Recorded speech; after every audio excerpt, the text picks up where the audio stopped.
वंशी विभूषितकरात् नवनीरदाभात् पीताम्बरात् वरुणबिम्बफलाधरोष्ठात् पूर्णेन्दुसुन्दरमुखात् अरविन्दनेत्रात् कृष्णात् परं किमपि तत्त्वम् अहं न जाने।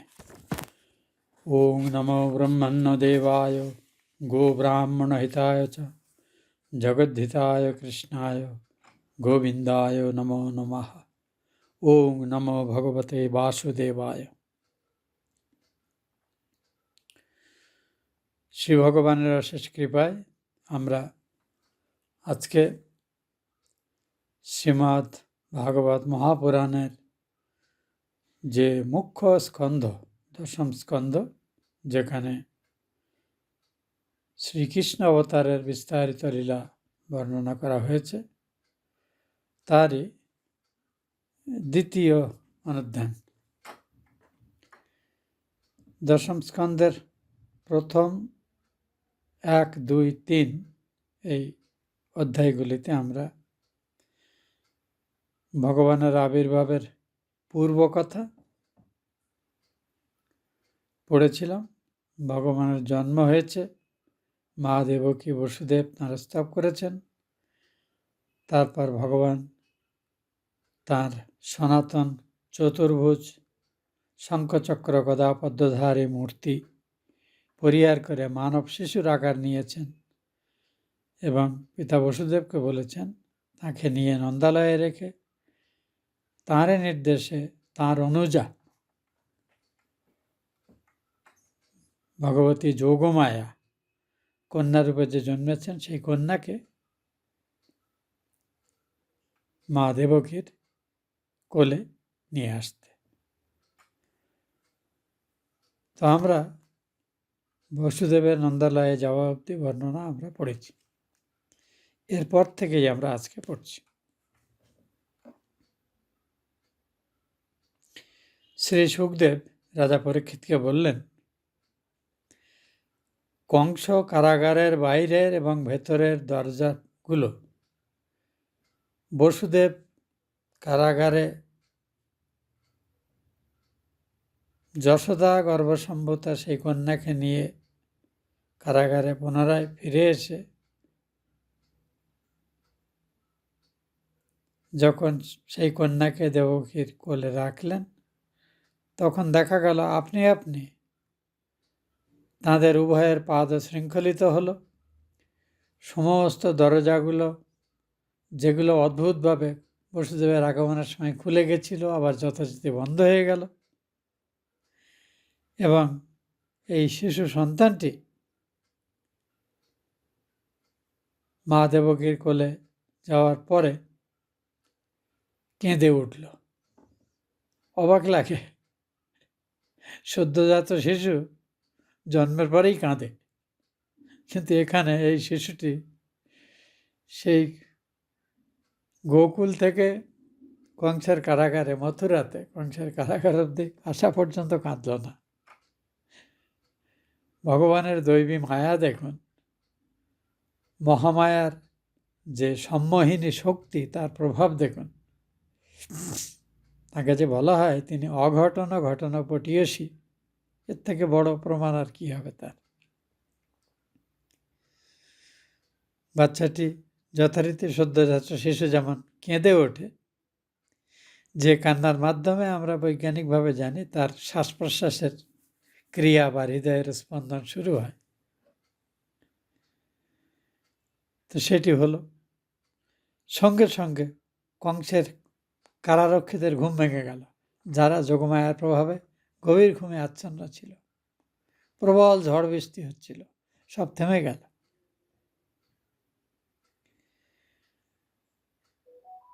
কংসের কারারক্ষীরা তাড়াতাড়ি কংসের নিকট গিয়ে দেবকীর এই যেন আবার অষ্টম সন্তান জন্ম নিয়েছে এই খবর তাকে দিল। কংস ঘুমোচ্ছিলেন, তাড়াতাড়ি তিনি ঘুম থেকে উঠলেন।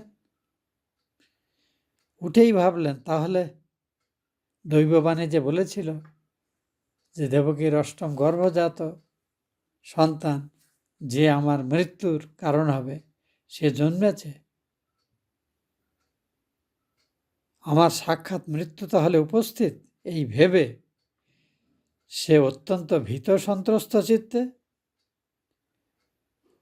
মানে উদ্ভ্রান্ত বেশে, মানে চুল টুল সব এলোমেলো, কারণ ঘুমিয়েছিলেন তো, এবং আসছেন তখনও তার শরীর টলছে, স্খলিত পদে। 3টে বিশেষণ ভাগবতকার ব্যবহার করেছেন। ভয় ব্যাকুল চিত্তে, তাহলে আমার মৃত্যুর যে কারণ সে উপস্থিত হয়েছে, এই ভেবে ভীত।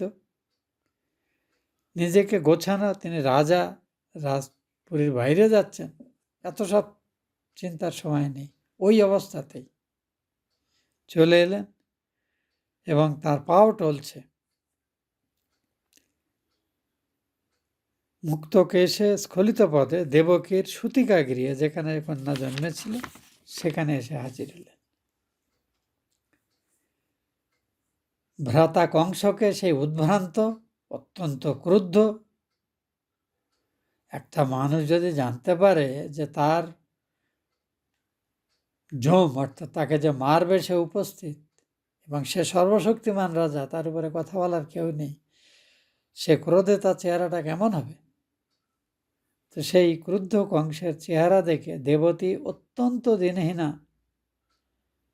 অনাথার ন্যায় তাকে বলতে লাগলেন। এই দেবকীর এই যে কথাগুলি, এগুলি শুনলে যে কারোরই মন মানে খারাপ লাগবে, খুব কষ্ট হবে। দেবকী সকরুণভাবে তাকে বলতে লাগলেন, আমার এই কন্যা, আমি কথা দিচ্ছি তোমার পুত্রবধূ হবে। হে আয়ুষ্মান, তুমি এই কন্যাকে মেরো না। এই যে বনের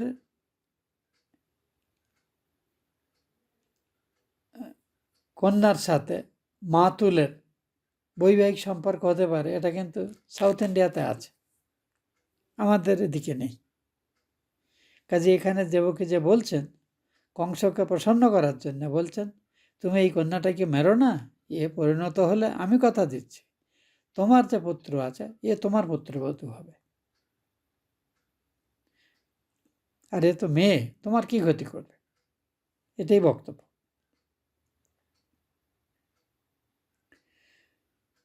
দাদা, দৈববাসে তুমি আমার অগ্নিতুল্য তেজস্বী অনেকগুলি পুত্র নষ্ট করেছ।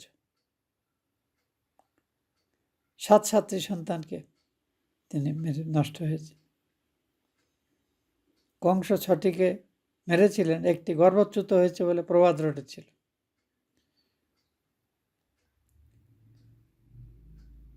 এই কন্যাটি একটিমাত্র, এই আমার একটিমাত্র কন্যার সন্তান, একে তুমি মেরো না, তুমি একে বাঁচতে দাও। আমি তোমার কনিষ্ঠ ভগিনী, বহু পুত্রের মৃত্যুতে শোকাতুরা, আমার মতো অভাগিনী আর কে আছে? আমি করজোড়ে, মানে কংসের পা ধরে মা দেবকী বলছেন, তুমি এই সন্তানটি আমাকে ভিক্ষা দাও। মনে হচ্ছে দেবকী এক হাতে সন্তানটিকে বুকে আগলে রেখেছেন, আর এক হাতে কংসের পা ধরে বলছেন, তুমি একে এর প্রাণ ভিক্ষা দাও।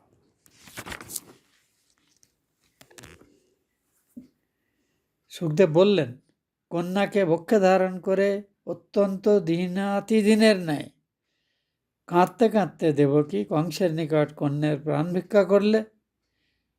পাপিষ্ট কংস প্রাণ ভিক্ষার কথা তো বিচার করলই না, বরং দেবকীকে ভৎসনা করে তার হাত থেকে বলপূর্বক এই কন্যাটিকে ছিনিয়ে নিল। স্বার্থান্ধ কংস স্নেহাদিতে জলাঞ্জলি দিয়ে সেই সদ্যজাতা ভগিনী কন্যার পদদ্বয় ধারণ করিয়া সবেগে সামনের শক্ত পাষাণের উপর নিক্ষেপ করল। ভাবন, মানুষ স্বার্থের দ্বারা অতিমাত্রায় উন্মত্ত হলে, স্বার্থ চিন্তায়, তার হিতাহিত জ্ঞান, আত্মীয় অনাত্মীয় বোধ, গুরু লঘুবোধ সব লোপ পায়। এবং সে কি করছে যেন সে বুঝতেই পারে না। এমনভাবে তার বিবেক রুদ্ধ হয়ে যায়, বিচার শক্তি নষ্ট হয়ে যায়। স্বার্থ চিন্তা মানুষকে, ওই জন্য স্বামীজি একটি অপূর্ব কথা বলেছেন, আপনারা হয়তো শুনেছেন কথাটির সাথে, স্বামী বিবেকানন্দের এটি, যে জগতে পাপ বলে কিছু নেই, পাপ বলে যদি কিছু থাকে তা হলো স্বার্থপরতা। যে মানুষ যত বেশি স্বার্থপর সে ততটাই পাপী, আর যে যতটাই স্বার্থ শূন্য বা স্বার্থ ত্যাগে অভ্যাস করে সে ততখানি পুণ্যবান। এবং কর্মযোগ প্রবন্ধে, কর্মযোগ বইটিতে স্বামীজি একটি চ্যাপ্টারই রেখেছেন, আনসেলফিশনেস ইজ গড, নিঃস্বার্থপরতাই ঈশ্বর। ভগবান স্বয়ং যে কোনো ব্যক্তি মানে কতদূর নিঃস্বার্থ হতে পারে তার সর্বোচ্চ দৃষ্টান্ত তিনি স্বয়ং, এবং তার যে প্রতিভু চন্দ্র, সূর্য, গ্রহ, নক্ষত্র নিয়ে নাও, চন্দ্র, সূর্য, গ্রহ, নক্ষত্র, বৃষ্টির জল, সূর্যের আলো কিংবা বাতাস, দেখুন এরা কিন্তু পাপী পুণ্য, ধার্মিক অধার্মিক, স্বজাতি বিজাতি, স্বধর্মী বিধর্মী এসব বিচার করে কিন্তু কাজ করে না। জল সকলের তেষ্টা মেটায়, সূর্য সবাইকে আলো দেয়, শীত নিবারণ করে, গাছপালাকে সে বিষ গাছ নাকি অমৃতের ফল দেয় এমন গাছ সবাইকে সমান আলো দিয়ে যাচ্ছে। এই যে নিরপেক্ষতা, এটা ভগবানের ধর্ম। কাজেই এই নিরপেক্ষতা, সমদর্শিতা, যে মানুষের যত বিকশিত সে ততখানি উন্নত চরিত্রের মানুষ, এবং এর সর্বোচ্চ পরাকাষ্ঠা হলেন ভগবান স্বয়ং। তো এখানে যে কথা আমরা বলছিলাম, স্বার্থে অন্ধ হয়ে কংস ভগিনী স্নেহ ভুলে গেল, ভগিনীর সন্তান যাকে পেয়ে আমরা আনন্দিত হই তাকে ভুলে গেল, না এ আমার মহাশত্রু, এর আমাকে প্রাণ হত্যা করবে, কাজে একে মেরে ফেলতেই হবে বলে দেবকীকে সরিয়ে দিয়ে দেবকীর তার পা ধরে ক্ষমা চাইতেন, সেটাকে উপেক্ষা করে দেবকীর কোল থেকে সবলে সেই কন্যাকে ছিনিয়ে নিল এবং তাকে 2 পা ধরে সবলে সামনে পাথরের উপরে কংস তাকে আছাড় মারার চেষ্টা করল। কিন্তু ভগবানের ইচ্ছা, যে কোনো জীব সে যত শক্তিশালী হোক তার ইচ্ছা অনিচ্ছা ভালো মন্দ বিচারের সীমা পেরিয়ে কার্যকর হয়। কি হলো দেখুন, বিষ্ণুর অনুজা সেই কন্যা, কারণ বিষ্ণু এখানে জন্মেছেন এবং তারপরেই তাঁরই নির্দেশে ভগবতী জন্ম নিয়েছেন যশোদার কোলে, তাই তাকে অনুজা বলা হচ্ছে, অর্থাৎ ছোট বোন, তাঁর কনিষ্ঠা ভগিনী। কৃষ্ণের অনুজা সেই কন্যা কংসের হাত থেকে স্খলিত হয়ে, কংস আছাড় মারতে চাইছিলেন কিন্তু সদ্যজাত কন্যা তো স্লিপ করা অসম্ভব কিছু নয়। আমরা এমনভাবে ভাবতে পারি কোনো কিছু জোরে ধরে আছাড় মারতে গেলে সেটা যদি পিচ্ছিল হয় আমরা আগে পেছন দিকে নিয়ে তারপরে সেটাকে সবলে আছাড় মারার চেষ্টা করি, সে সময়ও হাত থেকে স্লিপ করতে পারে, কারণ সদ্যজাত কন্যা তো তার শরীরে তখনও সেই লাল আদি সব লেগে আছে, এভাবেও ভাবা যায় জিনিসটা। যাই হোক, কিন্তু আসলে ভগবানের ইচ্ছা এটি, কারণ দেবী ভগবতী তাকে কে মারবে, সে কংস যত শক্তিমান হোক না কেন। কৃষ্ণের অনুজা সেই কন্যা কংসের হাত থেকে স্খলিত হয়ে তৎক্ষণাৎ অষ্টভুজা দেবী মূর্তিতে আকাশ মার্গে গমন করলেন এবং 8 হাতে ধনু, শূল, বাণ, চর্ম, অসি অর্থাৎ তরবারি, শঙ্খ, চক্র, গদা ধারণ করে বিচিত্র অলৌকিক বসনভূষণে অলঙ্কৃত হয়ে বিচিত্র মালাদিতে সুশোভিত হয়ে কংসের সামনে দৃষ্টিগোচর হলেন। কংস অবাক, এ কি দেখছি, এ তো দেবী মূর্তি, একে আমি মারার চেষ্টা করছিলাম। কংসের কিছু মাথা ঢুকছে না। এবং এর সঙ্গে আরও একটি শ্লোক এখানে ভগবান বেদব্যাস জুড়েছেন, যার অর্থ হলো, দেখা গেল সেই অলৌকিক দেব প্রতিমা, মানে অষ্টভুজা দুর্গা বলতে পারেন,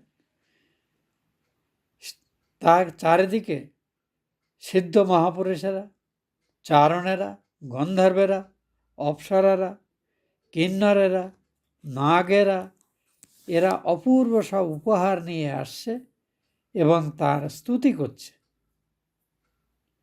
সেই দেবী কংসকে উদ্দেশ্য করে বললেন, ওরে মূর্খ, আমাকে বধ করলে তোর কোন প্রয়োজন সিদ্ধ হবে? তুই জানিস না যে তোর সেই পূর্বজন্মের প্রাণহন্তা, অর্থাৎ পূর্বজন্মেও তোকে যিনি বধ করেছিলেন সেই বিষ্ণু অন্য কোথাও জন্মগ্রহণ করেছেন, আমি সেটা নই।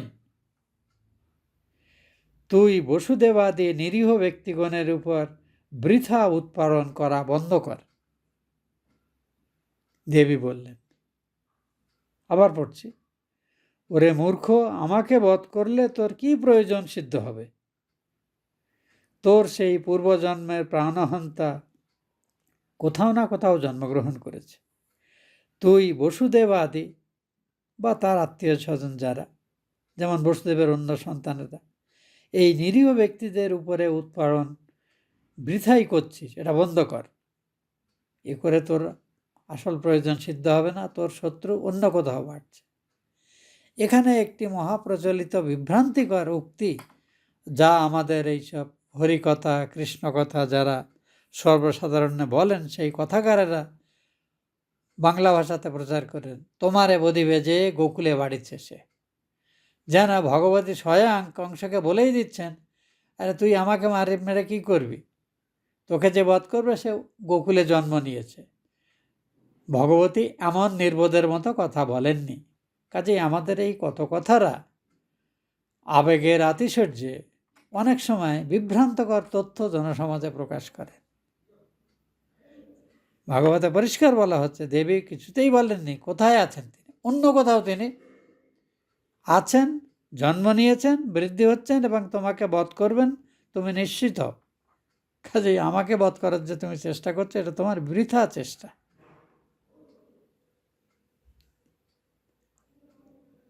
কাজেই তোমারে বধিবে যে গোকুলে বাড়িবে সে, এটা একটি মিথ্যা কথা, বিকৃত সত্য। এদিকে আপনারা কখনো বলবেন না। কেউ বললে তার ভুলটা ধরিয়ে দেবেন যে মূল ভাগবতে এইভাবে নেই এটি। তোমার প্রকৃত হন্তা সে জন্ম নিয়েছে এবং সে অন্য কোথাও বড় হচ্ছে, দেবী এটি বলেছেন। ভগবতী যোগমায়া কংসকে এই কথা বলে অন্তর্হিত হলেন এবং পৃথিবীতে বহু স্থানে, যেগুলোকে আমরা শক্তিপীঠ বলি, সেখানে তিনি নানা রূপে পূজিত হচ্ছে। যেমন নবদুর্গা রূপে আমরা জানি, দশ মহাবিদ্যা রূপে দেবীকে আমরা জানি, যেটা কদিন আগে আপনারাও মহালয়ার পাঠের সময় পড়েছেন। আজ যখন মহালয়ার পাঠ হচ্ছিল, আপনারা করছিলেন, তার মধ্যে এটি পড়েছেন আপনারা। এখানে কয়েকটি তীর্থের নাম উল্লেখ আছে। তিনি পৃথিবীতে কাশী, কামরূপ প্রভৃতি স্থানে কোথাও দুর্গা, কোথাও কামাখ্যা ইত্যাদি নানা নামে পূজিতা হবেন, এই কথা দেবী সাক্ষাতে কংসকে বললেন।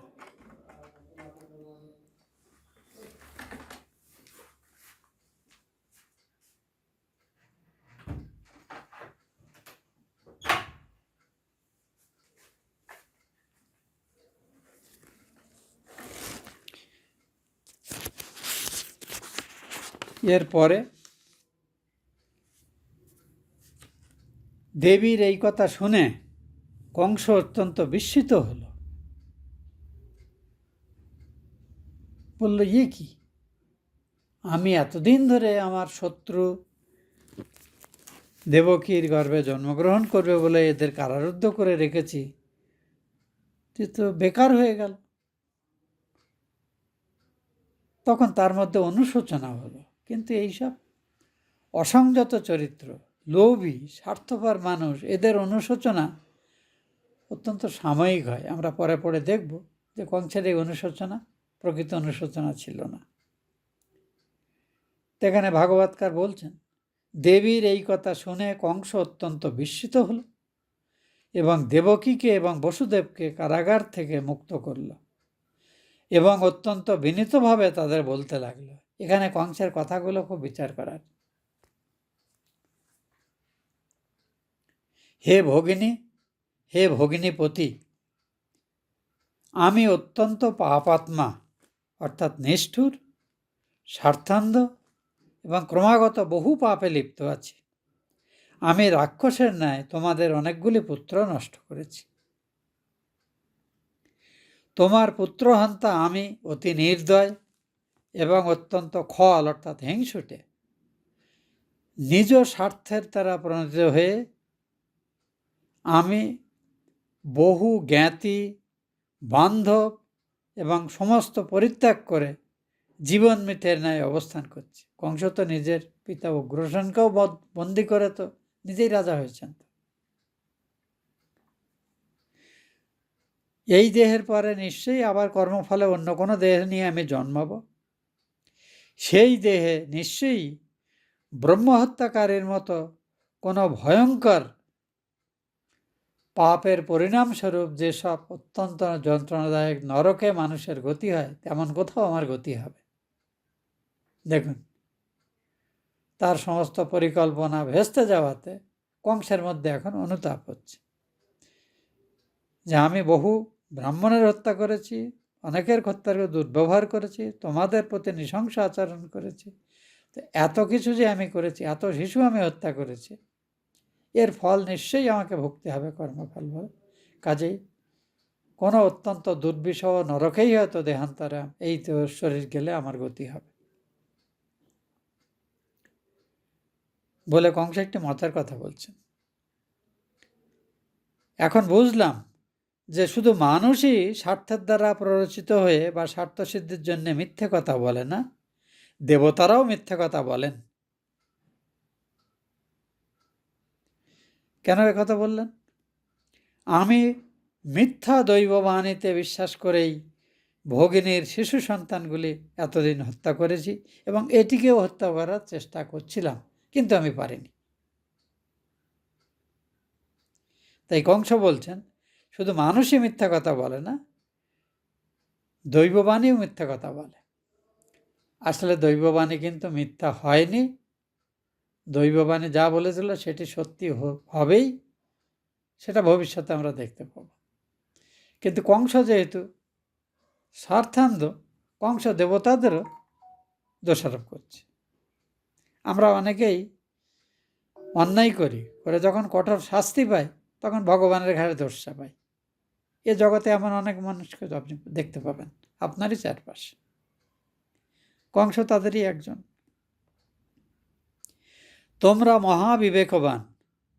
কংস বরাবরই জানতেন যে দেবকী অত্যন্ত অসাধারণ সদ্গুণাশালিনী রমণী এবং বসুদেব অত্যন্ত ধার্মিক, সত্যবাদী, সরল, মহাত্মা মানুষ, যার জন্য এক কথায় বসুদেবের কথায় তিনি আস্থা দিয়ে যে দেবকীকে প্রাণ হত্যা করেননি।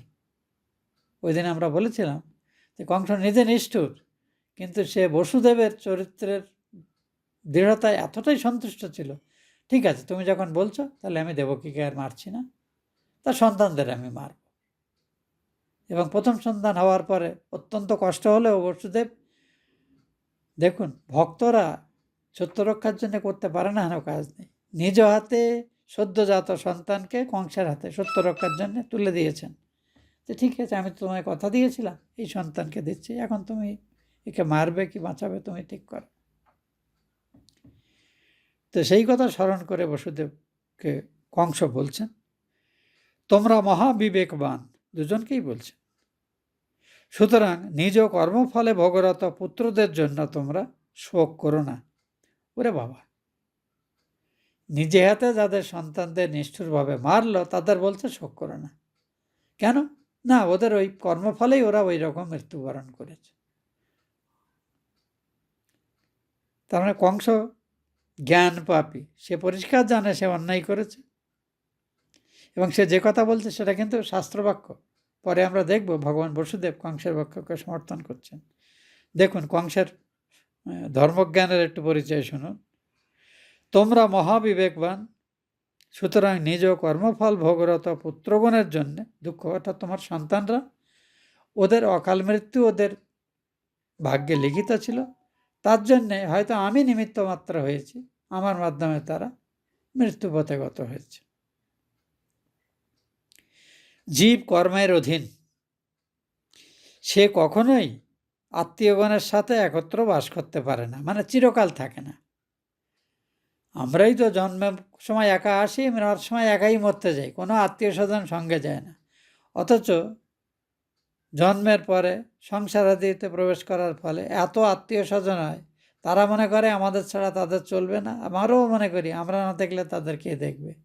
এইভাবে তো আমরা এক মিথ্যা সম্পর্ককে খুব আপন বলে তো আমরাও মনে করি না, এটা আমাদেরও বিভ্রান্তি। কাজে কংস যে কথা বলছে সত্যি কথাই বলছে। জীব প্রত্যেকেই নিজ নিজ কর্মানুসারী জন্মায় এবং মরে, তারা একসাথে কখনোই চিরকাল থাকে না। তবুও তারা অনেক সময় মনে করে মিথ্যা ধারণাবশত যে আমরা আপন, এ আমার আপন, ও আমার পর। এসব স্বার্থবুদ্ধির ফল, এবং নিজ নিজ কর্মফলেই কখনো মানুষ হয়ে, কখনো কৃমিকীট হয়ে, কখনো গাছপালা হয়ে, কখনো দেবতা গন্ধর্ব হয়েও জীব জন্মায়। এটাই কংস বলছে। পৃথিবীতে যেরূপ মাটি থেকে উৎপন্ন বিবিধ ঘট পট ইত্যাদি আমরা দেখি এবং কিছুকাল পরে সেগুলো ভেঙে নষ্ট হয়ে যায়, মানুষের দেহের উৎপত্তি এই পৃথিবীরই পঞ্চভৌতিক উপাদান থেকেই পিতামাতার মাধ্যমে হয়, এবং এক সময় দেহান্তে সে তার এই শরীর বিশ্লিষ্ট হয়ে প্রকৃতিতেই লয় হয়ে যায়। কিন্তু যে চৈতন্য সত্তা এই শরীরকে প্রাণ শক্তির দ্বারা উদ্দীপ্ত করে একটা জীবন্ত চেতন প্রাণীর মতো ব্যবহার করায়, সেই চেতনা কিন্তু নষ্ট হয় না। তার মানে কংসের শাস্ত্রজ্ঞান যথেষ্ট আছে। আমরা বলি আত্মার মৃত্যু হয় না, কিন্তু দেহ তার জন্ম আছে মৃত্যু আছে, কিন্তু এই দেহের মধ্যে চেতনা রূপে যিনি বিরাজমান তিনি যথার্থ পরমাত্মার সত্তা, যাকে ভগবান গীতাতে বলেছেন আমার এই সনাতন অংশ জীব রূপে পঞ্চভৌতিক উপাদানে তৈরি, প্রকৃতির থেকে প্রাকৃতিক উপাদানে তৈরি শরীর অবলম্বনে জীব দেহ রূপে বাস করে। মমৈবাংশ জীবলোকে জীবভূত সনাতন মনঃষষ্ঠানি ইন্দ্রিয়ানি প্রকৃতি স্থানি কর্ষতি। আমরা গীতাতে পড়েছি, তো সেটাই কংস এখানে বলছে। যারা আত্মার স্বরূপ জানে না তারা দেহটাই আত্মা এইটা মনে করে ওই দেহেরই ভালো হবে বলে স্বার্থবুদ্ধি প্রণোদিত হয়ে নানাবিধ ন্যায় অন্যায় হাজার রকম, আবার দেহের কল্যাণ হবে বলে দেবতার উপাসনাও করে সুখ হবে বলে, আবার তেমনি স্বার্থসিদ্ধি হবে বলে ধর্মকর্মের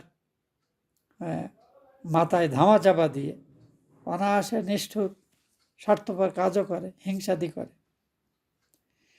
তো যারা আত্মার স্বরূপ জানে না তারা এই শরীরটাকে আত্মা বলে ভুল বুদ্ধি করে নানাবিধ পাপ পুণ্য কাজ করে বলে তার ফলস্বরূপ বারবার জন্মায় এবং বারবার মরে।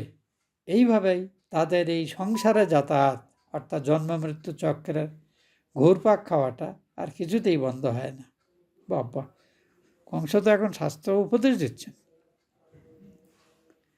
অতএব হে বুদ্ধিমতী দেবকী, আমি তোমার পুত্রগণকে হত্যা করেছি বলে তুমি দুঃখ করো না।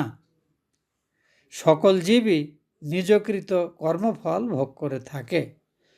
দেখুন কংস যে কথা বলছে মিথ্যা নয়। আমরা মা গঙ্গা অষ্টবসুদের প্রতিশ্রুতি দিয়েছিলেন। অষ্টবসুরা বশিষ্ঠের কামধেনু চুরি করতে গেছিল। তখন বলেছিলেন, তোমরা এই যে হীন মানুষের মতো কাজ করো, তোমরা নরলোকে মানুষ হয়ে জন্মাবে। তোমাদের দেবতা বসুরা এক ধরনের দেবতা, তোমাদের এই দৈব সত্তা থাকবে না। তারা কান্নাকাটি করতে, তখন তিনি বললেন, ঠিকই আছে, তোমরা কোনো দেবী যদি তোমাদের মাতা হয়ে জন্মান এবং তিনি যদি কৃপা করেন, তাহলে তোমরা শীঘ্র আবার ওই দেহ নষ্ট হয়ে যাবে এবং তোমরা চলে আসতে পারবে। তো এই যাবে মা গঙ্গাকে এরা ধরলেন। মা গঙ্গা পৃথিবীতে জন্ম নিলেন এবং তিনি শান্তনুকে, রাজা শান্তনুকে স্বামী হিসেবে বরণ করলেন এবং শর্ত দিলেন যে আমার ইচ্ছার বিরুদ্ধে যেদিন তুমি কাজ করবে সেদিন কিন্তু আমি তোমাকে ছেড়ে যাব। শান্তনু স্ত্রৈণ ছিলেন, দেবী গঙ্গার রূপ গুণে তিনি মোহিত হয়েছিলেন। বলে ঠিক আছে, তাই হবে। প্রত্যেকটি বাচ্চা জন্মায় আর তিনি গঙ্গাতে নিয়ে ফেলে দেন, সে মরে যায়। আসলে অষ্টবসুরা তার কাছে প্রার্থনাই করেছিল। অষ্টম যে বসু, তাকে যখন তিনি গঙ্গায়, তখন শান্তনু বাধা দিলেন, না, তুমি একটি সন্তানকে অন্তত, তুমি 7 সন্তানকে তুমি গঙ্গায় ফেলে দিয়েছ, আমি কিছু বলিনি, এটিকে তুমি রেখে যাও। বলে ঠিকই আছে, তুমি কথা দিয়েছে এখানে আমি রাখবো, কিন্তু আমার শর্তও তোমাকে পালন করতে হবে। আমি বলেছিলাম যেদিন তুমি আমার কথা রাখবে না, অমান্য করবে, আমার কথার অবাধ্য হবে, সেদিনই আমি তোমাকে ছেড়ে চলে যাব। আমি চলে যাচ্ছি, তো এই সন্তানকে আমি সঙ্গে নিয়ে যাচ্ছি, একে আমি অস্ত্রবিদ্যাতে শিখিয়ে রাজকার্যে উপযুক্ত করে তোমার কাছে আমি ফেরত পাঠাব। তিনি হলেন ভীষ্ম। ভীষ্ম হলেন 8 নম্বর বসু, যিনি ওই কামধেনু চুরিতে মুখ্য ভূমিকা নিয়েছিলেন। তো বাইরে থেকে আমরা দেখছি মা গঙ্গা দেবী, তিনি মানুষ হয়ে জন্মে নিষ্ঠুর কাজ করছেন, সদ্য নিজের সন্তানকে জলে ফেলে দিচ্ছেন, কিন্তু এর পিছনে তাদের পূর্বজন্মের কর্মফল কাজ করছে। কাজে দেবকীর এই যে গর্ভে যারা বাকি 6জন সন্তান, যাদের কংস মেরে ফেললেন, এরা এইভাবে অষ্টম সন্তান মহামায়ার বিচিত্র মোহিনী শক্তি অবস্থায় রোহিণীর গর্ভে স্থানান্তরিত হয়েছে। কংস জানেন গর্ভটি নষ্ট হয়েছে। তো কংস এখন দেবকীকে বলছেন, তোমার এই সন্তানগুলি যে অকালে মারা গেছে, এটা এদেরই কর্মফলে এটি হয়েছে, কাজে তুমি এজন্য দুঃখ করো না। এটা বলা শক্ত, কিন্তু যে মার সামনে তার এতগুলি সন্তান নষ্ট হয়েছে, তিনি এই দুঃখ বলতে পারবেন? অসম্ভব। দেখি কি হয়। আত্মজ্ঞানহীন ব্যক্তিগণ, কংস বলছে, আত্মজ্ঞানহীন ব্যক্তিরা যতদিন পর্যন্ত দেহে অভিমান বশত, অর্থাৎ দেহটাই আমি আত্মা, এই ভুল ধারণা বশত আমি, কেউ আমাকে মারছে কিংবা আমি কাউকে মারছি ইত্যাদি ধারণা করে, ততদিনই তাদের দেহের সুখ এবং দুঃখের সঙ্গে বাধ্যবাধকতা থাকে এবং এই সৎ বা অসৎ কর্মের ফলস্বরূপ, মিশ্র ফলস্বরূপ তারা আবার এই কর্মফল নিয়ে নতুন একটি দেহ ধারণ করে। তোমরা স্বজন বৎসল, তোমরা বরাবরই স্নেহশীল এবং সকলের প্রতি তোমাদের মমত্ব অত্যন্ত প্রবল। তোমাদের হৃদয় অতি শুদ্ধ, আমার মতো অশুদ্ধ বা নিষ্ঠুর নয়। আমার এই অন্যায় আচরণ তোমরা ক্ষমা করো। এই বলে কি কাণ্ড করছে দেখুন। কংস দেবকী এবং বসুদেবের পা ধারণ করল। যে দেবকীকে সদ্য বিবাহিত অবস্থায় তিনি কাটতে গেছিলেন, বসুদেব কোনো রকমে বুঝিয়ে বুঝিয়ে রাজি করেছিলেন। তারপরে নারদ বলল যখন যে অন্য সব দেবতারা মিলে চক্রান্ত করছে, তারা সব এই তোমাদের আত্মীয় স্বজন হয়ে জন্মেছে, তোমার বিরুদ্ধে চক্রান্ত করছে, তুমি সাবধান হও। বললেন তাহলে এদেরকে বাইরে রাখা উচিত না, এদের কারাগারে রাখো। এত কিছু করলেন, এত কষ্ট দিলেন, এখন সেই ভগিনী এবং ভগিনীপতির পা ধরে কংস ক্ষমা চাইছেন। মানে সত্যি সত্যি কংসের মধ্যে অনুতাপ হয়েছে। দেখি এই অনুতাপটা কতক্ষণ থাকে। তোমরা সন্তান রূপে পাওয়ার জন্য কঠোর তপস্যা করেছেন, কাজেই তার ঋণ যেন কিছুতেই শোধ হচ্ছে না, এমনভাবে তার ভাব। শ্রীরামকৃষ্ণদেব বলছেন না যে ভগবানের দিকে 1 পা এগিয়ে গেলে তিনি 10 পা এগিয়ে আছেন। ভগবান এমনই, কিন্তু আমাদের দুঃখ সেই ভগবানের দিকে আমাদের মন যায় না। আমরা সাংসারিক মোহমায়ার বশীভূত হয়ে সেই ভগবানের প্রতি অনাদর বেশি করে থাকি এবং সংসার নিয়ে মেতে থাকি। কি দুর্ভাগ্য আমাদের। নিজের পাপ আচরণে অনুভূত কংসের অপরাধ দেবকী বসুদেব ক্ষমা করে দিলেন এবং ক্রোধ নিশ্চয়ই হয়েছিল যে কেন কংস এগুলো করছে, শোক সব বিসর্জন দিলেন। আশ্চর্য দেখুন বসুদেবের ব্যবহার। বসুদেব হাসতে হাসতে কংসকে বললেন, হে মহাভাগ, তুমি যে কথাগুলি বললে তা সবই সত্যি কথা। জীবের যতদিন দেহের প্রতি আত্মবুদ্ধি থাকে, যেটা ভ্রান্তিমূলক, যেটা ভুল, যে আমিই আত্মা, এটা নয়। এই দেহটা আলাদা, আর দেহের মধ্যে যিনি শরীরই অর্থাৎ জীব রয়েছেন পরমাত্মার সত্তারূপে, তিনি আলাদা। দেহের জন্ম মৃত্যু হয়, তার জন্ম মৃত্যু হয় না। এসব যা তুমি বলেছ সত্যি কথাই বলেছ। হাসতে হাসতে বসুদেব কথা বলছেন, মহাভাগ, তুমি যা বলছো তা সত্যই। জীবের দেহে যতদিন আত্মবুদ্ধি থাকে, এই বিভ্রান্তি বশবর্তী হয়ে সে কর্মবন্ধনে, কর্মপাক চক্রে পড়ে বারবার জন্ম মৃত্যুর শিকার হয়। এই দেহাত্মবুদ্ধি থেকেই জীবের কাউকে আপন, কাউকে পর বলে বোধ হয়। কারণ যারা তার স্বার্থ পূরণে সহায়ক হয় তাদের সেটা বন্ধু, আপনজন এসব ভাবে। যারা তার স্বার্থ পূরণের পথে বাধা হয় তাদের শত্রু ভাবে। সবই কিন্তু দেহকেন্দ্রিক সম্পর্ক। দেহাতীত আত্মার ক্ষেত্রে আত্মা অনাত্মা কেউ নেই, শত্রু বন্ধু কেউ নেই। ওই জন্যে আত্মজ্ঞানীরা সমদৃষ্টি সম্পন্ন হন। যথার্থ ভক্তেরাও ভগবানের কৃপায় সমদৃষ্টি সম্পন্ন হয়।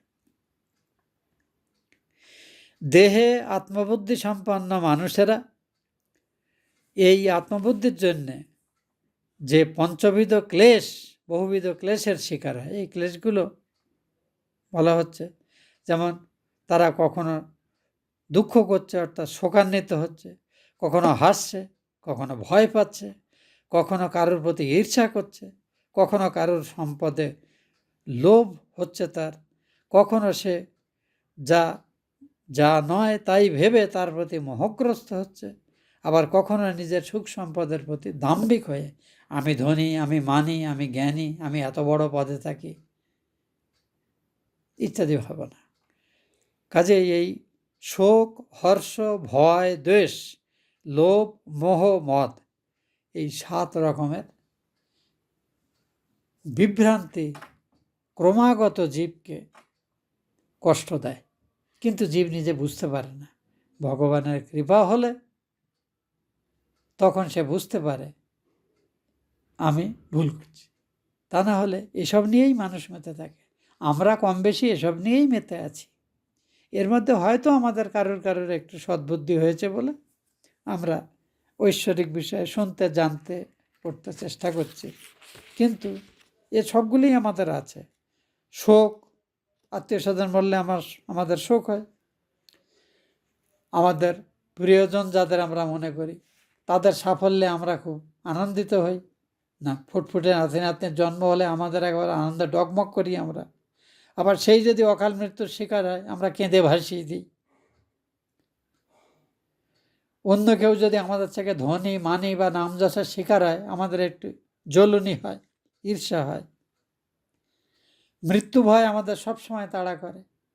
ওই জন্যে অসুখ বিসুখ হলে আমরা একেবারে খুব আমাদের ভগবানের ভক্তি বেড়ে যায়, ঠাকুর রক্ষা করো, নিজের অসুখ কিংবা আত্মীয় স্বজনের অসুখ। লোভ তো আমাদের আছেই, আর মোহ হলো যা সুখের নয় তাকেই সুখের বস্তু বলে ভেবে তার পেছনে ছোটা।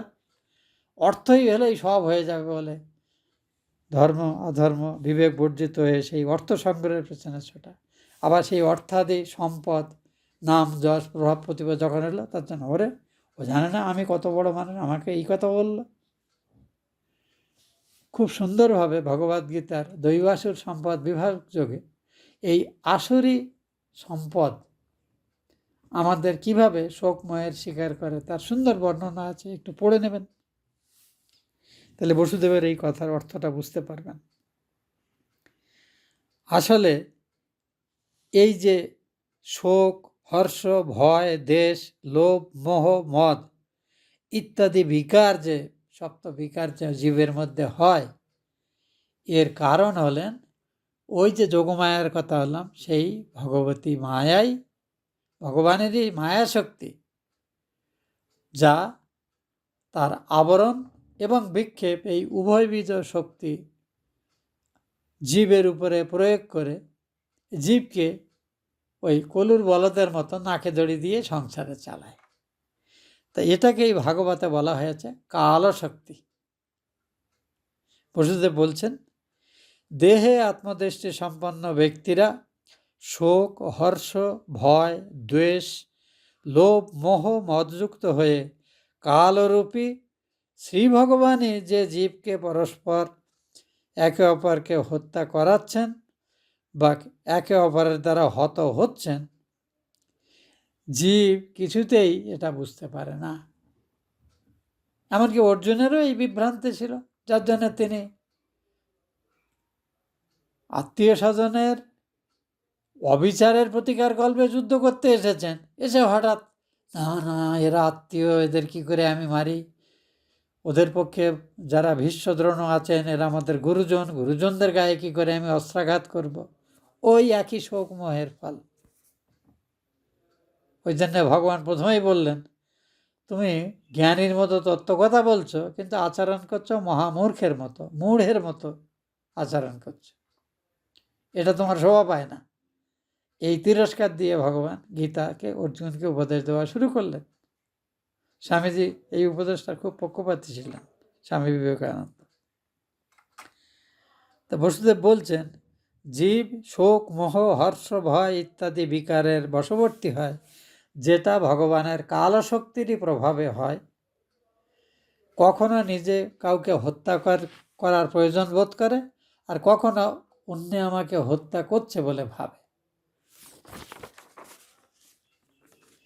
শ্রী সুখদেব বললেন, বসুদেব এবং দেবকী কংসের প্রতি প্রসন্ন হয়ে এই প্রকার বিশ্বাসজনক বাক্যে কংসকে সাদর সম্ভাষণ করে তাকে স্বগৃহে গমন করতে অনুমতি করলে কংস নিজ গৃহে ফিরে গেল। এখানে আশ্চর্য দেখুন, ভগবানের ভক্তরা তারা ভগবানের মতোই উদার হয়। বলে না, সতের রাগ জলের দাগ। প্রকৃত সাধু প্রকৃতির মানুষ সে সাধুর বেশধারীও হতে পারে, আবার সংসারী রূপেও থাকতে পারে, কিন্তু যথার্থ সাধু প্রকৃতির অত্যন্ত উন্নত চরিত্রের ভক্তরা কারোর প্রতি কোনো ক্রোধ পুষে রাখে না। যদি আমাদের কারোর মধ্যে এই ক্রোধ ইত্যাদি, প্রতিশোধ প্রিয়া ইত্যাদি থাকে, বুঝতে হবে আমরা ভগবানের কাছে কৃপা এখনো পাইনি। কাজেই আমাদের দীক্ষা নিয়েছি, মন্ত্র জপ করছি, পূজা আর্চা করছি, মঠ পিছনে চাঁদাপত্র দিচ্ছি, সাধু করছি, সাধুদের প্রণাম করছি, ভক্তি করছি, প্রণামী দিচ্ছি, সবই করছি, ঠিকই আছে। কিন্তু আমাদের মধ্যে যদি এই ক্রোধ, বিদ্বেষ, এই যে আপনপর বোধ এগুলো থাকে, বুঝতে হবে যে আমরা এখনো ভগবানের কৃপা ঠিকভাবে পাইনি। আমরা ঠিকভাবে আমাদের সাধন ভজন, জপ, ধ্যান, অধ্যাত্ম চর্চা করে উঠতে পারছি না। এটি যেন আমরা সবসময় মনে রাখি।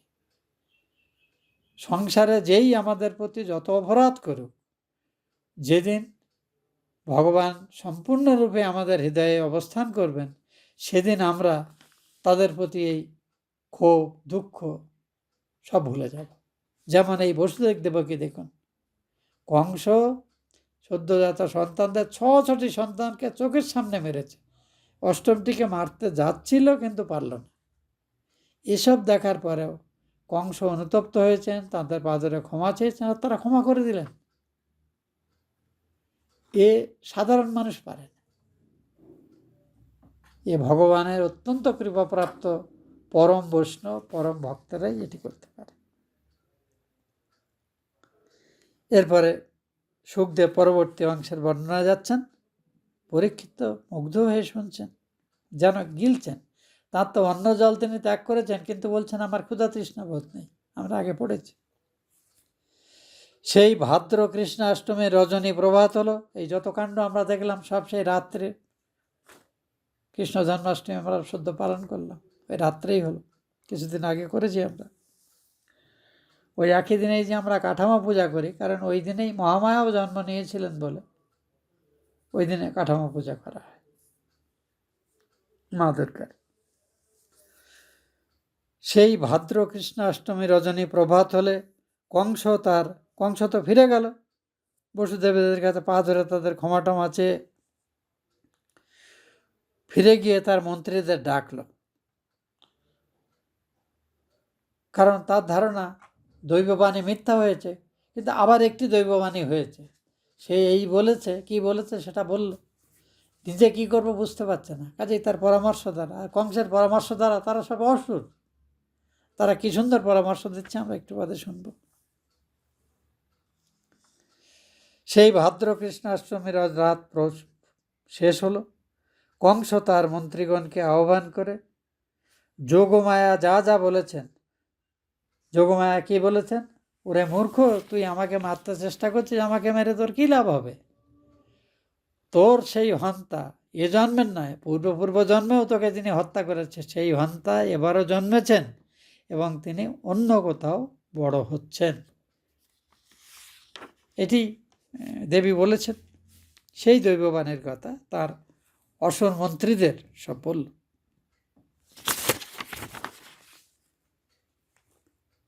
দেবগণের প্রতি বিদ্বেষ ভাবযুক্ত যারা পরিণামের কথা চিন্তা করে না, সেই দৈত্যরা যারা অপরিণামদর্শী, অর্থাৎ এখন স্বার্থসিদ্ধির জন্য যা প্রয়োজন করে যাই, পরে যা হবে হবে, এই হলো দৈত্যদের সমস্যা। তারা কিন্তু কঠোর তপস্যা করে, শক্তি সামর্থ্য প্রচুর, শাস্ত্রজ্ঞানও আছে, কিন্তু এই স্বার্থ বুদ্ধির ঊর্ধ্বে তারা উঠতে পারে না। স্বার্থসিদ্ধির জন্য তারা যে কোনো হীন কাজও করতে পারে। সর্বোপরি তাদের ইন্দ্রিয়ের উপরে বশীভূত নেই। এই রকম চরিত্র যাদের, তাদেরই অসুর বলা হয়। অসুর মানে বড় বড় দাঁতওয়ালা বিশাল শরীরওয়ালা কিছু মানুষ তা না। এই অসুর প্রকৃতির মানুষ আমাদের সমাজে নানা নাম নিয়ে স্বধর্মে বিধর্মের সর্বত্রই আছে, এটা যেন আমরা ভুলে না যাই। আসরিক স্বভাব ওই গীতাতে যে ওই স্বভাবগুলো যাদের থাকে তারা সবাই অসুর, এটা যেন আমরা মনে রাখি। তা অসুররা সবসময় এই দেবতাদের দোষই দেখে, গুণ দেখে না। সেই দেবতাদের প্রতি বিদ্বেষ ভাবাপন্ন কংসের মন্ত্রী অসুরেরা, দৈত্যেরা কংসের কথা শুনে তাকে বলতে লাগলো। কি সুন্দর সুন্দর পরামর্শ দিচ্ছে দেখুন। মহারাজ, যোগমায়া যদি এই কথাই বলে থাকে, তাহলে আসুন আমরা নিকটবর্তী গ্রামে, নগরে, ব্রজে, অর্থাৎ নন্দ, যশ ইত্যাদি যেখানে থাকেন প্রভৃতিতে গত 10 দিনের মধ্যে যত সন্তান, গত 10 দিন বা তার 2-4 দিন আগে বা পরে যারা জন্মেছে, সেই সব বাচ্চাগুলোকে মেরে ফেলি। কি সুন্দর সমাধান দেখুন দেখি। যোগমায়া যদি এই কথাই বলে থাকে, তাহলে একটা কাজ হলো, এই সন্তানটিকে তো আমরা মারতে পারলাম না, কিন্তু দৈববাণী বলেছে সে অন্য কোথাও জন্মেছে, তো সে আমাদের এখানে, সব তো আমাদেরই রাজ্য, এই যত রাজ্যে, আমাদের রাজ্যে এই গত 10 দিনে যত সম্মান জন্মেছে, কিংবা 2-4 দিন আগেও, 10-15 দিন আগে, আমরা তাদের সবাইকে মেরে ফেলার ব্যবস্থা করি।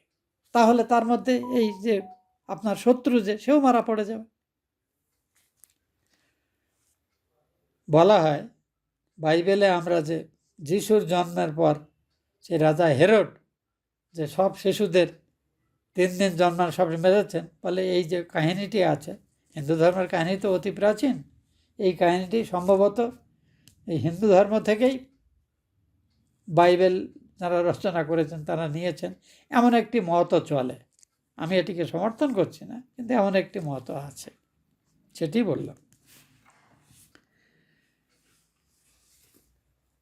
ইহাতে যদি দেবগণ যুদ্ধের, আমরা এইভাবে মারার চেষ্টা করলে যদি দেবতারা, যারা ধরুন মহামায়ার কথা অনুযায়ী বা নারদ যেমন আপনাকে বলেছিলেন, আমাদেরই চারপাশে আত্মীয় স্বজন রূপে বিভিন্ন লোকালয়ে সব দেবতারা জন্মেছেন, দেব রমণীরা জন্মেছেন, তারা যদি আমাদের সঙ্গে যুদ্ধের চেষ্টা করে, তাহলে তারা আপনার কি ক্ষতি করতে পারবে?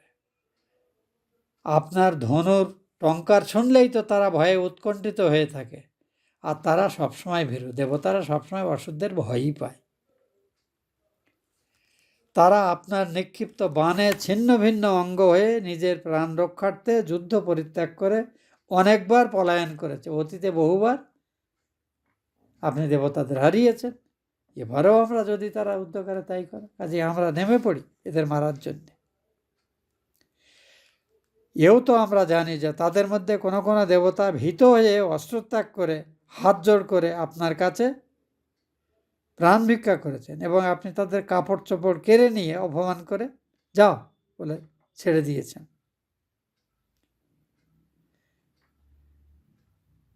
আপনি এই অস্ত্রত্যাগী, রথভ্রষ্ট, ভয়ে কম্পমান, যুদ্ধ ত্যাগ করে অন্যত্র চলে যাওয়া, অর্থাৎ যুদ্ধে পিঠ দেখানো, পৃষ্ঠ প্রদর্শন করা, যুদ্ধ থেকে পালিয়ে যাওয়া, ভগ্নধনু এবং যুদ্ধবিরত দেবতাদের বধ করেননি, বরং যা ঠিক আছে, যা ক্ষত্রিয় রাজারা করতেন। কেউ যদি যুদ্ধ করতে গিয়ে তরবারি ভেঙে যায়, তাকে আরেকটা তরবারি দিয়ে যুদ্ধ করতে বলে, আর যদি তা না চাও, ঠিক আছে, পরাজয় স্বীকার করো, তখন ছেড়ে দেওয়া। যেভাবে পৃথ্বীরাজ বাবরকে ছেড়ে দিয়েছিলেন।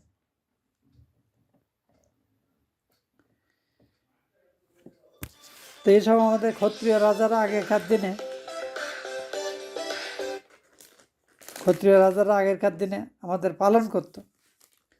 তা কংস তো ক্ষত্রিয়, কাজেই কিন্তু অসুর প্রকৃতির ক্ষত্রিয়, সেও কিন্তু এর করেছে। দেবতাদের সঙ্গে যুদ্ধে দেবতারা যখন করজোড়ে হয়তো প্রাণ ভিক্ষা চেয়েছেন, তিনি ছেড়ে দিয়েছেন। আমাদের দেশে যুদ্ধাদি ক্ষেত্রেও কিন্তু একটি ধর্মীয় রীতিনীতি মেনে করা হতো বরাবর, আর আমাদের ক্ষত্রিয় রাজারা সেটি করতে গিয়েই কিন্তু মুসলিম আক্রান্তদের ছলনার শিকার হয়েছে। তাতে আবার হাত মিলিয়েছে তাঁদেরই শত্রু কিছু আমাদের হিন্দু রাজারা, যার ফলে হিন্দুদের এই মুসলিম বা গ্রিক রাজাদের মধ্যে চলে যেতে হয়েছে। এই অস্ত্রত্যাগী, রথভ্রষ্ট, ভয় আতুর, যুদ্ধত্যাগে অন্য কার্যরত, যুদ্ধবিমুখ, ভগ্নধনু, যুদ্ধরত দেবতাদের আপনি বধ করেননি, দয়া করে তাদের ছেড়ে দিয়েছেন। কাজে এদের থেকে ভীত হওয়ার আমাদের তো কোনো কারণ দেখি না, কংসের মন্ত্রীরা বলছে। যারা কেবলমাত্র নিজের গৃহেই বীরত্ব প্রকাশ করে এবং যুদ্ধহীন স্থানে গিয়ে বীরত্বের অহংকার করে, সেই দেবতারা আপনার কি করবে? কিভাবে দেবতাদের নিন্দা করছে দেখুন, যে এরা যখন যুদ্ধক্ষেত্রে এসে ক্ষমা চায় আর যুদ্ধ থেকে বেরিয়ে গিয়ে খুব নিজেদের বীরত্বের প্রকাশ করে। খুব বড় দেবতা যারা আশীর্বাদ ইভেন পাওয়ার জন্যে আমরা দৈত্যরাও সাধনা করি, তাদের যে ব্রহ্মা, বিষ্ণু, মহেশ্বরের কথাও বলছে। বিষ্ণু দেখুন নির্জন বাসপ্রিয়, সে সাথে পাচে থাকে না, ওই অনন্ত সাগরে শুয়ে থাকে, সে সাথে পাচে থাকে না। মহাদেব, সে তো বনেই থাকে, বনবাসী, পাহাড়ে থাকে, ধ্যান জপে সব করছে, যোগ নিয়ে ব্যস্ত থাকে, তারা আপনার কি করবে? আর ইন্দ্র তো একটা হীন বীর্য, কতবার আমরা তাকে যুদ্ধে হারিয়েছি। আর ব্রহ্মা, তিনিও তো ধ্যান করছেন, তিনি তো কোনো কাজের লোক না। এই বিষ্ণু তার মতো থাকেন। ব্রহ্মা, বিষ্ণু, মহেশ্বর, এদের কারোর থেকেই আমাদের চিন্তিত হওয়ার কোনো কারণ আছে তো বলে আমাদের মনে হচ্ছে না। যদিও দেবতারা অতি নগণ্য, তথাপি তারা দানবের চিরশত্রু, এবং শাস্ত্রে বলা হয়েছে তাদের শত্রুকে কখনো উপেক্ষা করবে না। সে যত ছোটই হোক, শত্রুকে কখনো উপেক্ষা করবে না, কারণ তাকে যদি বাড়তে দেওয়া হয়, পরে পরে আরও অনেক শত্রুর সাথে একত্রিত হয়ে সম্মিলিতভাবে সে কিন্তু তোমার ক্ষতির কারণ হতে পারে। ওই রবীন্দ্রনাথের লেখা গান্ধারীর আবেদন কবিতাতে এই দুর্যোধন এই ফিলোসফির কথা বলছেন।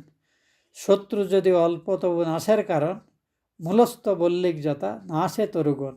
এটা উদাহরণ দিচ্ছেন দুর্যোধন বাবাকে, যে পাণ্ডবদের কেন আমি মারার চেষ্টা করছি, এই জন্যে তারা এখনও ছোট আছে, রাজ্যহীন আছে, এখনই মেরে যদি না ফেলি বড় হলে আর তাদের মারতে পারবো না।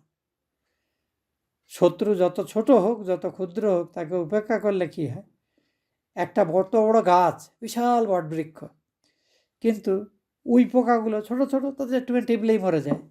অথচ তাদের যদি বাড়তে দেওয়া হয়, তারা দ্রুত বংশ বৃদ্ধি করে এবং একসময় দেখা যায় গোটা গাছটিকেই খেয়ে ফেলে।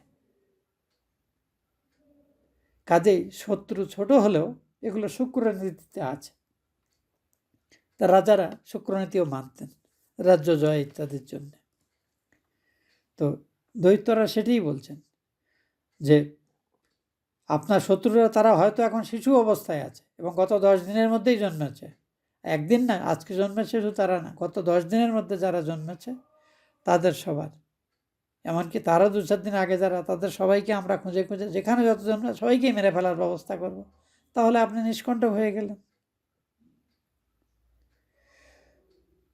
দৈত্যরা দেখুন কত জ্ঞানী, তারা উদাহরণ দিচ্ছে কেন শত্রুকে মারা উচিত। শত্রু ছোট আছে, দুর্বল আছে, দেবতারা মানুষ হয়ে জন্মেছে, তাদের গায়ে এমন কিছু জোর নেই, আমাদের কিছু করতে পারে না, তবু আমরা তাদের উপেক্ষা করব না, আমরা তাদের মেরে ফেলার ব্যবস্থা করব। কেন?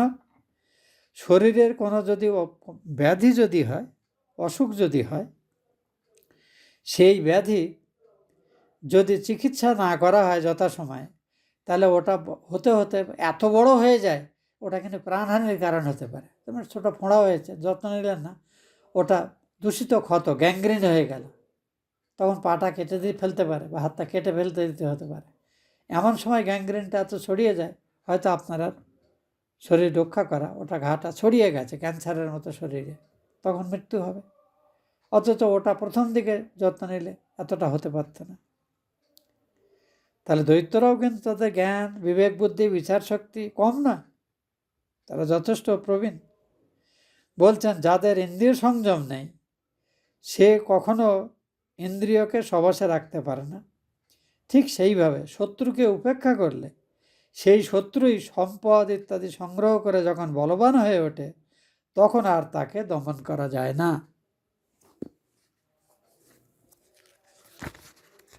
তাহলে এখানে আমরা রাজধর্মও পড়ছি।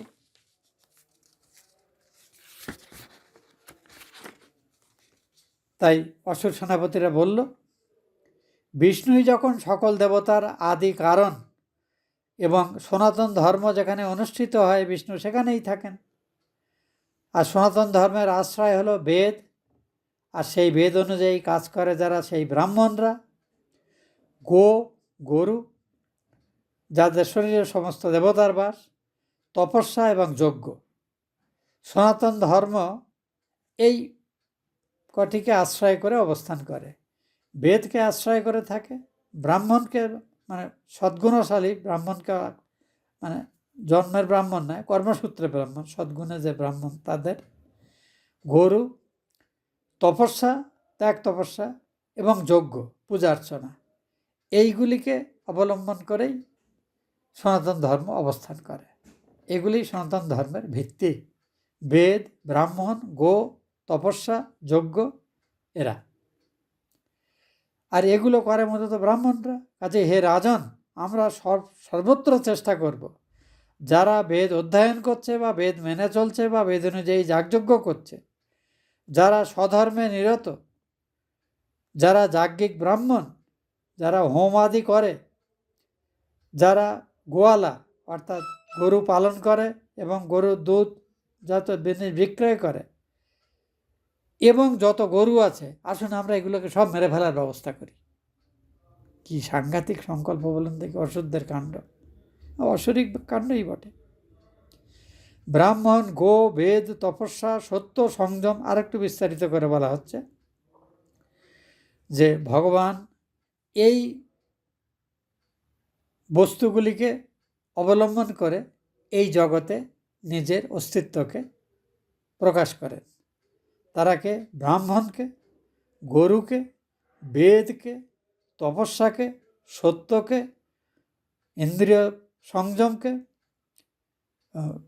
মানে কর্মেন্দ্রিয়ের সংযম অর্থাৎ বাহ্যেন্দ্রিয়ের সংযম আর মনের সংযম, শ্রদ্ধা, দয়া, ক্ষমা এবং যজ্ঞ, এরাই হরির অঙ্গস্বরূপ। এই শ্লোকটি পারলে আপনারা মুখস্থ করে রাখার চেষ্টা করবেন।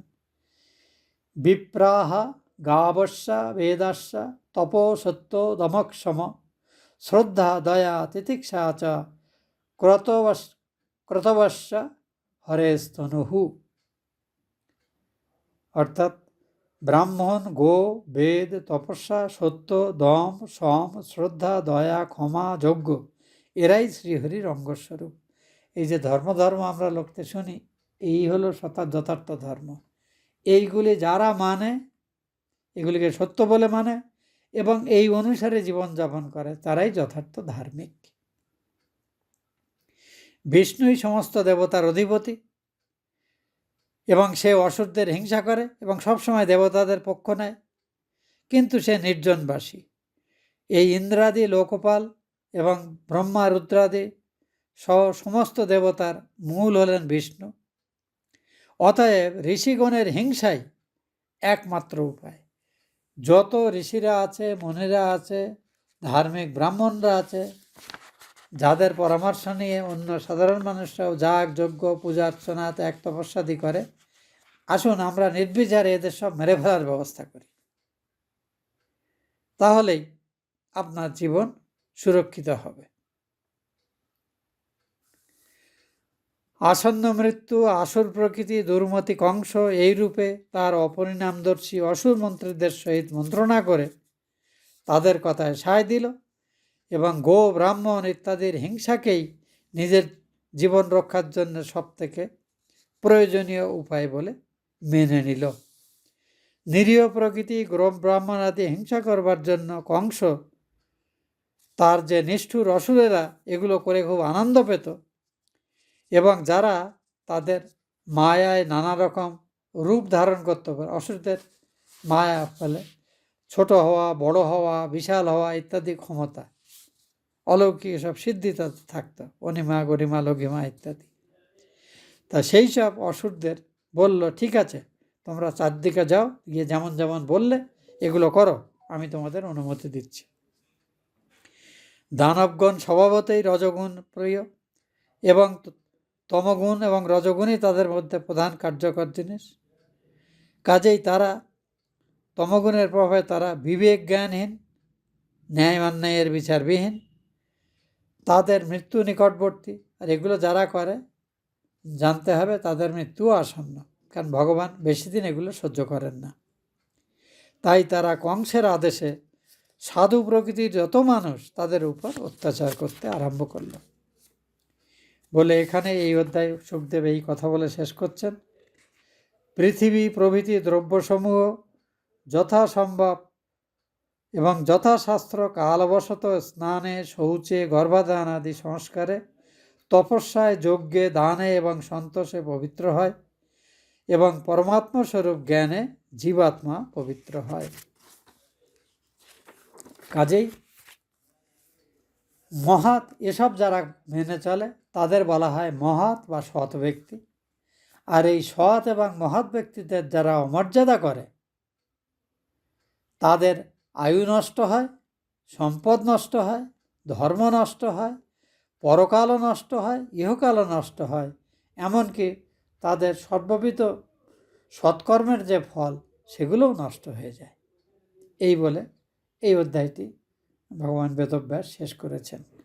তো এখানেই আমরা শেষ করছি। তো এই কথাটি মনে রাখতে হবে যে সম্মানীয় ব্যক্তিকে সম্মান দিতে হবে, গুণী ব্যক্তির গুণের আদর করতে হবে। সকলের মধ্যে যা কিছু সদ্গুণ সেগুলো আমরা নেব, কিন্তু বদগুণগুলি আমরা নেব না। এইভাবে জীবনে চলতে হবে। অসুররা এবং কংস এই যে সিদ্ধান্ত নিল, এখানে সুখদেব পরীক্ষিতকে বলছেন যে এরা যে সিদ্ধান্ত নেয়, এরা কিন্তু নিজেদের মৃত্যুকেই আরও বেশি দ্রুততর করে আনলো। এতে এদের আয়ুক্ষয় হবে, কারণ এরা সৎ এবং মহৎ ব্যক্তিদের এবং পবিত্র যা কিছু তার যে বিরুদ্ধে আচরণ করছে, এরই ফলস্বরূপ এরা সম্পদহীন হয়ে যাবে, এদের আয়ু নষ্ট হবে, খুব দ্রুত এরা মারা যাবে, এদের যশ নষ্ট হবে, এরা অধর্মের শিকার হবে, এদের ইহকাল তো নষ্ট হবেই, উপরন্তু পরকালেও অর্থাৎ দেহান্তেও এদের অত্যন্ত হীনজনিত জন্ম হবে। এগুলো তারা নিশ্চিত হবে। কাজেই যে সিদ্ধান্ত অসুররা নিল এবং কংস যেটি অনুমোদন করলেন, সেটি সর্বতভাবে এদেরই পতনের কারণ হবে।